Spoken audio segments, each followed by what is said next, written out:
Emeka Okafor is 47 years old. He drives a tricycle for hire in Kefi, Nasarawa State, one of an estimated 1.4 million operators across Nigeria. For a long time, whether his day made financial sense depended not on the fares he earned, but on what petrol cost and whether it was available. For millions on Nigeria's roads, the real pressure begins not at the wheel, but at the fuel queue. From a distance, this may look like a simple transport problem. On the ground, it reveals something deeper about how Nigerians live, work, and adapt under pressure. Every day I run 12 trips and I will make up nothing because fuel they carry all the whole money. I cannot plan. Fuel price keep on changing every day. Instead of to work to feed my family, I do work to fuel the keke. For operators like Emeka, the numbers are not abstract. They are felt daily. Across Nigeria, millions move the economy, but not always with certainty. Men like Emeka carry more than passengers. They carry the weight of an economy sustained by everyday resilience.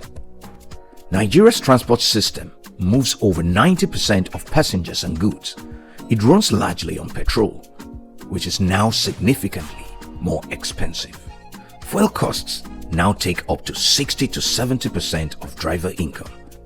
It is here that alternatives begin to matter. To understand Nigeria, one must see how policy meets people in everyday life. Compressed natural gas, CNG, is widely used globally as a lower-cost alternative. In 2023, Nigeria launched a national initiative to expand its use. Fuel costs are significantly lower than petrol. For operators under pressure, this creates space between loss and livelihood. It shows what happens when policy begins to reach everyday life. Same trip, I spend 1,400 for CNG instead of 4,800 naira for fuel. That evening, I can go with something left. What this restores is not comfort, but margin. The ability to plan, the ability to continue. Adoption is growing across key transport corridors. The scale matters, not just in numbers, but in what it suggests. That support is beginning to reach those who need it. But the real meaning lies beyond the figures. But generally, altogether, we've trained over 200 technicians in the institute. Sometimes, change spreads not from policy, but from demand. If it reaches everyday operators, then the transition is real. What changes at the base often reveals how the system adjusts. This is both an economic and social shift. Nigeria's economy does not move in theory. It moves on roads, through drivers, traders, mechanics, and the daily flow of people and goods across the country. When the cost of movement changes, the effects are immediate. A driver keeps more of his earnings. Transport fares adjust. Goods move at a different cost. What shifts at the pump begins to travel through the wider system. Every operator who switches to CNG reduces the cost of running his vehicle.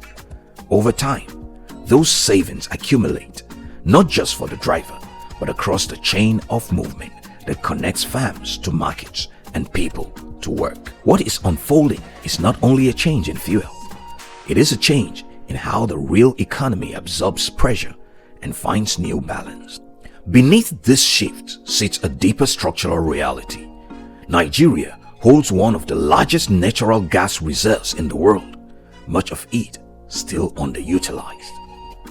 What is visible on the roads is only one layer. Behind it lies a broader system: processing, distribution, conversion, refueling infrastructure, maintenance, and services. For those looking closely, this is where the story begins to extend beyond transport into a wider gas economy that is only just beginning to open up. At the same time, access remains uneven. Infrastructure is still limited. For many, the option is not yet available. The challenge is not just rollout, but reliability.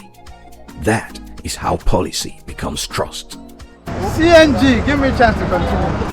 To understand Nigeria is to see how policy meets people, how ordinary people adapt, endure, and create possibility. Because change does not always begin at the center.